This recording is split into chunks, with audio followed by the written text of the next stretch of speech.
নড়াইল ১ আসন থেকে আওয়ামী লীগের সাবেক সংসদ সদস্য কবিরুল হককে রাজধানীর নিকেতন থেকে গ্রেফতার করেছে পুলিশ। ২৪ সেপ্টেম্বর বুধবার রাত ৯:৩০টার দিকে গুলশানের নিকেতন এলাকার একটি বাসা থেকে তাকে গ্রেফতার করা হয়েছে।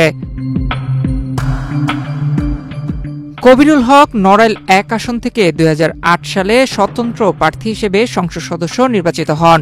এরপর ২০১৪, ২০১৮ ও ২০২৪ সালে আওয়ামী লীগ থেকে সংসদ সদস্য নির্বাচিত হন তিনি।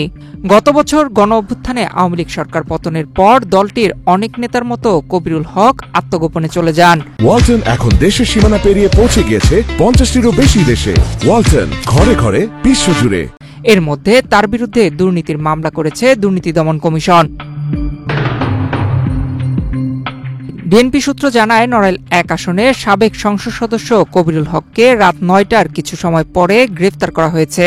তার নামে একাধিক মামলা রয়েছে, তবে কোন মামলায় তাকে গ্রেফতার দেখানো হবে সেটি এখনো ঠিক হয়নি।